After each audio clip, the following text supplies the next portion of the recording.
Estamos de volta com o UFSC Entrevista. Hoje, o UFSC Entrevista falando com os jornalistas Matheus Boaventura e Tainara Macedo. Eles são os produtores do vídeo documentário Tia Floripa. Nossa conversa é sobre histórias de argentinos e que vieram morar aqui em Florianópolis e que essas histórias são mostradas nesse documentário. Bom, agora nesse segundo bloco, vamos falar um pouquinho também, não deu tempo no primeiro, da questão da produção mesmo, né? A parte metodológica, as fontes, como vocês chegaram até as fontes, as dificuldades que vocês encontraram. Bem, nós dois fomos a campo, né? Num semestre criamos o projeto e no semestre seguinte, que foi o primeiro semestre desse ano, saímos para as gravações e nós tínhamos uma câmera, apenas uma câmera no documentário, e tínhamos um contraplano, uma outra visão que nós gravávamos botávamos um tripé e com o celular fazendo um outro olhar, digamos assim. O contraplano seria? Tivemos uma dificuldade na questão de equipamentos, né? Tínhamos o equipamento mínimo e saímos, mas sabíamos o que tínhamos e saímos que os vocês dois. aparecem, é interessante que vocês aparecem sempre no vídeo, né? Nesse dito contraplano, né? E sempre em PB, né? Então você quebra exatamente aquela sequência, né? Que seria normal, né? Aí vocês dão aquela quebrada que ficou bem interessante, né? Sim, tínhamos essa questão dos equipamentos, mas saímos para gravar com o que tínhamos e depois de uma longa pesquisa e buscamos vários perfis, saímos para gravar em fevereiro desse ano e fizemos as entrevistas até maio. Maio já começamos a edição do material. 4 meses. Editamos todo o material e fechamos ele para o dia 6 de julho, que foi o dia da apresentação como trabalho de conclusão de curso no curso de jornalismo da UFSC. Foi a apresentação para a banca, né? Exatamente.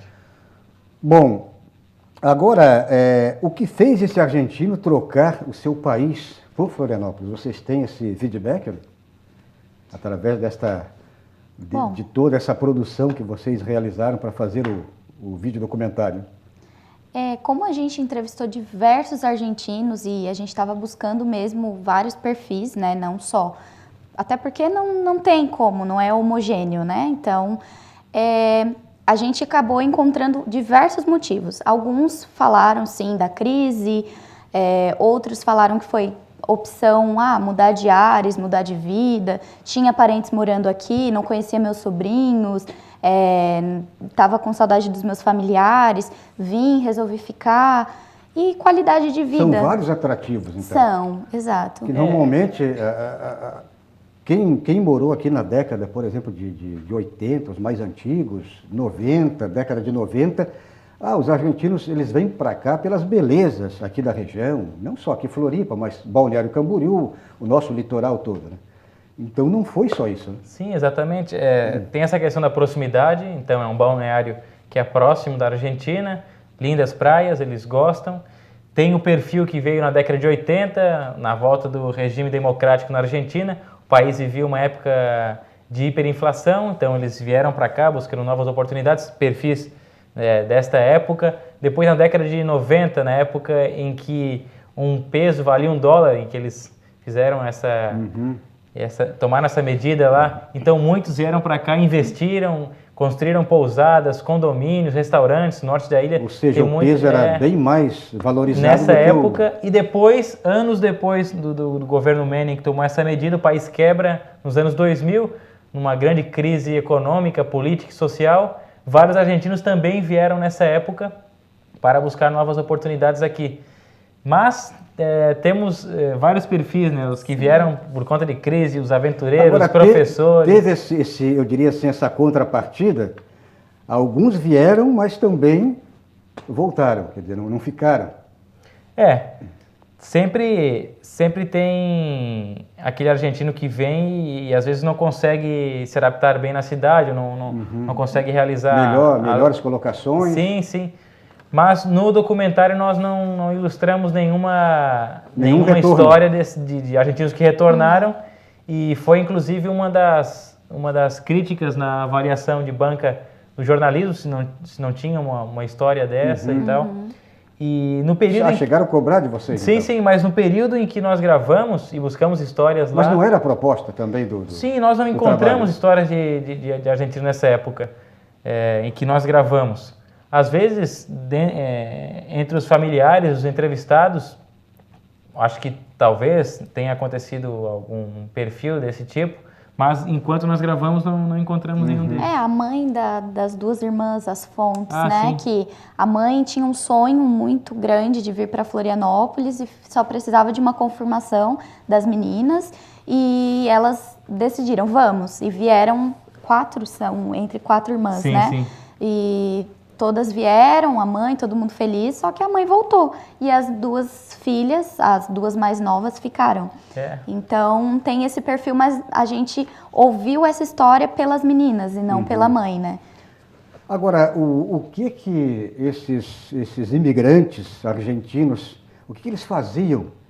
Eles chegaram a narrar, quer dizer, as atividades que eles exerciam lá no seu país de origem? Tem vários perfis, né? Às vezes, como eu disse, argentinos que já tinham a sua formação profissional lá e não conseguiram, por exemplo, existe a dificuldade de validação de título aqui para continuar na sua atividade.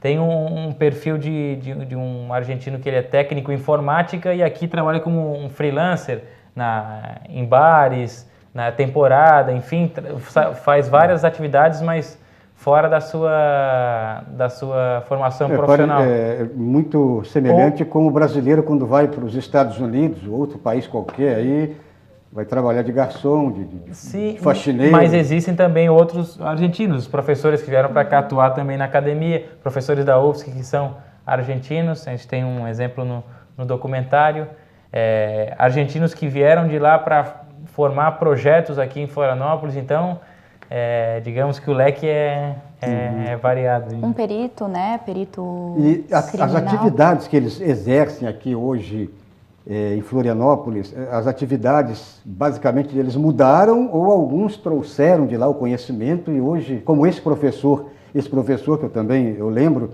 que ele narra que ele chegou aqui recentemente, chegou e logo em seguida já foi convidado para dar aula. A dar aula, né? Sim, o professor é o Raul Antelo. Professor bem conhecido. Sim, é um dos professores da UFSC e ele tem a sua formação na área de literatura brasileira, então é um argentino especializado em literatura brasileira, reconhecido aqui no país. Uniu o útil ao agradável. Né? Sim. E não só esse perfil, também tem a questão do Roberto Messaniera, que é um perito criminal. Sim. Também essa mudança, como você tinha falado, a mudança de profissão. Tem o Gabriel, o marido da Valentina, que veio trabalhando no supermercado aqui. Sim. E se especializou aqui. Fez um curso no Senai aqui. Exato, e agora está super bem trabalhando numa empresa, então e a atividade dele na Argentina era outra. Era outra. É bem nítida então, quer dizer, a vida ascensão. dele praticamente fez um recorte e começou aqui. Exatamente. Recomeçou, né? Existe. Esse caso do Roberto Messaniera que eu falei, ele é um perito criminal reconhecido na América Latina.